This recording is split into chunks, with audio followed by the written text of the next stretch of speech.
এই যে দেখো মাছের তেল, এখন রাত্রে বাজে 9:30। তো এখন আমি মাছের তেল রান্না করব, তোমাদেরকে দেখাইবো, মানে দেখাবো আর কি আমি কীভাবে মাছের তেলটা আর কি আমি রান্না করি। জাস্ট ধুইয়া হইয়া আমি চালনি মাঝে উঠে রাখছি যে জল চড়বো দিকে। আর এদিকে দেখো আমি কাটিয়ে রাখছি পেঁয়াজ, টমেটো, কাঁচামরিচ কাটিয়ে রাখছি, এইসব দিয়ে আমি মাছের তেলটা রান্না করবো। আর এদিকে দেখো আমার অলরেডি কড়াইটা গরমও হয়ে গেছে। অ্যাকচুয়ালি কড়াইটার মধ্যে আমার মানে দুপুরের একটা ভাজা বড়া রান্না ছিল, তার কড়াইটার দেশে অল্প তেল আছে। তো মাছের তেল যেহেতু রান্না করবো ওইটার মধ্যে আমার বেশি তেল আমি দেওয়ার দরকারই নেই, কম তেলেই আমি রান্না করবো। জাস্ট প্রথমে আমি মাছের তেলটা দিয়া দিই।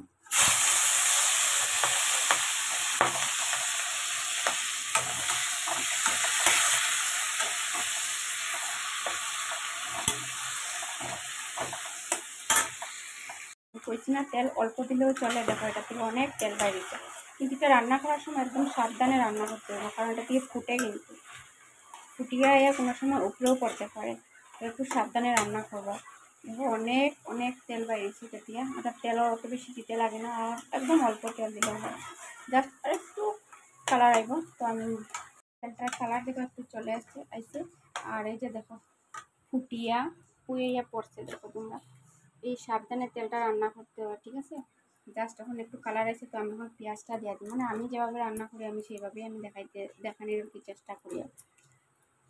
টমেটো কুচি যেখানে রাখছি করিয়া, তো টমেটো কুচিটা আমি এখন দিব না, আমি আর একটু পরে দিব, ঠিক আছে। পেঁয়াজটা হালকা হালকা একটু ব্রাউন কালার হয়ে যাবো। আর আমি আগুনের স্টিমটা একদম কমাইয়া রাখছি, যেহেতু তেলটা বহুত জুড়ে জুড়ে একটু ফুটে উপরে করার ডর আছে। এই যে দেখো পেঁয়াজটা হালকা হালকা একটু কালার ধরিয়ে আইব, তখন আমি টমেটোটা দিয়ে দিই। আর তোমরা কে কোথায় থেকে আমার ভিডিওটা দেখছো প্লিজ একটু বলবে। আর আমি আসাম শিলচর থেকে বলছি, মানে আসাম শিলচরে আমার ঘর। আমার নাম রীতা রায়। দেখছো পেঁয়াজটা অল্প অল্প কালার ধরিয়ে আই করছে, ঠিক আছে। তেলটাও নিচে লাগে, তবে আমি এখন টমেটোটা দিয়ে দিই।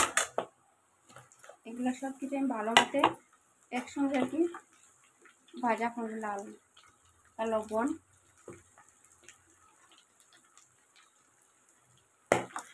ফুটে আর শুধু ফুটতেই আছে। এই যে মশলা হলদি মরিচ জিরা, এখন এটার আমি একটু ভালো মতো বাজিয়ে এটা একদম লালচি লালচি কালার করবো। তারপর আমার তেলটা একদম কমপ্লিট হয়ে গেছে। এটাতে আমি কীরকম তেল দিচ্ছি, একদম অল্প তেল দিছিলাম। এখন তেলের কালারটা দেখো কি সুন্দর আইছে, আর কতটুকু তেল দেখো বাসিয়ে উঠছে। জাস্ট আমি গ্যাসটা এখন এই যে অফ করে দিলাম। আর এখন তেলটা কড়াই থেকে জাস্ট আমি একটা বাটিতে নামিয়ে নিব, ঠিক আছে।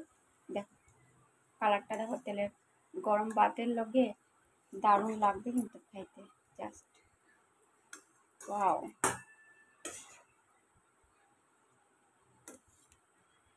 আমি এইভাবেই বানাই, হয়তো কি অন্যরা অন্যরকম বানাইতে পারে, যে আমি যেভাবে বানাই আর কি আমি এইভাবেই তোমাদের সঙ্গে শেয়ার করলাম।